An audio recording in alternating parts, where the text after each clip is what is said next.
Hello friends, welcome to my channel Queens World. கிண்ணத்தப்பம் தாங்க செய்ய போகிறேன். அதுக்கு பொடி பச்சரிசி தாங்க நான் எடுத்திருக்கேன். பாயசம்லாம் வைப்போம்ல, அந்த பொடி அரிசி தான் பச்சரிசி 2 கப் அளவுக்கு எடுத்துருக்குறேங்க.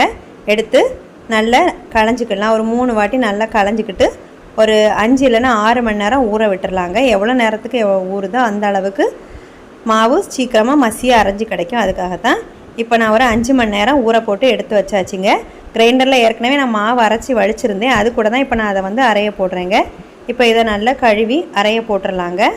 அரைய போட்டுட்டு தேங்காய் பால் எடுத்து வச்சுக்கணுங்க. அதாவது 2 விதமாக எடுத்து வச்சுக்கணும். எப்படின்னா கட்டியாக வர தேங்காய் பாலை தனியாகவும், 2வது கோர் அரைக்கிறோம்ல 2வது தேங்காய், அதையும் தனியாக எடுத்து வச்சுக்கலாங்க. ஃபஸ்ட்டு பால் செகண்ட் பால்னு.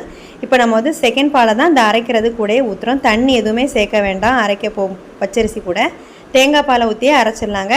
இப்போ தேங்காய் பாலை நம்ம 2 டைப்பாக எடுத்து வச்சிடலாம். கட்டிப்பால் தண்ணிப்பால்னு 2ஆக எடுத்து வச்சுக்கலாங்க. எடுத்து வச்சதுக்கப்புறமா இது ஒரு பக்கம் அரைச்சிட்ருக்கட்டும்.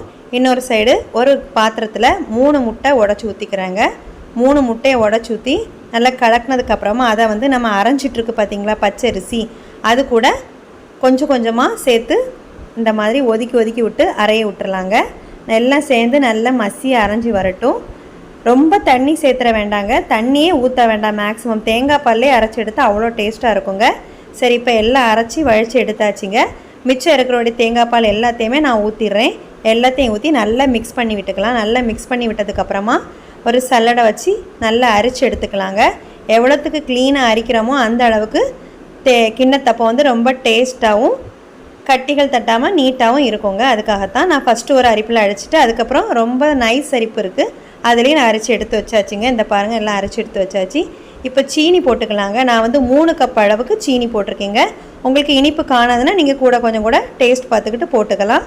3 கப் சீனி போட்டு நல்லா மிக்ஸ் பண்ணி விட்டுக்கலாம். சீனி நல்லா கரைஞ்சதுக்கப்புறமா ஒரு 2 தட்டை எடுத்திருக்கேன். உங்கள்கிட்ட ட்ரே எதுனாலும் நீங்கள் எடுத்துக்கோங்க. நான் 2 பிளேட் தாங்க இப்போ எடுத்திருக்கேன். அதில் நெய் இல்லைன்னா தேங்காய் நெய் ஏதாவது ஒன்று தடவிக்கிட்டு ஒரு கடாயை அடுப்பில் ஹீட் பண்ண வச்சுருக்கேங்க. அடிக்கனமான சட்டியை வச்சு ஹீட் பண்ணி அதில் தண்ணி ஊற்றி ஒரு ஸ்டாண்டு போட்டு வச்சுருக்கேன்.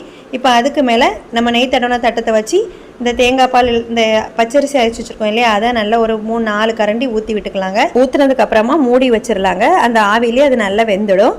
அதுக்கப்புறம் ஒரு அரை பக்கம் வெந்து வரும்போது நம்ம என்ன பண்ணுறோன்னா கொஞ்சமாக ஜீரகம் போட்டுக்கலாம். நான் ஒரு பிளேட்டில் வந்து ஜீரகம் போட்டிருக்கேன், இன்னொரு பிளேட்டில் ஏலக்காய் பொடி தூவிருக்கேங்க. உங்களுக்கு எது விருப்பமோ அதை நீங்கள் போட்டுக்கோங்க. சரி, இந்த பாருங்கள், நான் இப்போ நல்லா வெந்து வந்துடுச்சு. ஒரு 10 இல்லைன்னா 15 நிமிஷத்தில் அழகாக வெந்து வந்துடுங்க.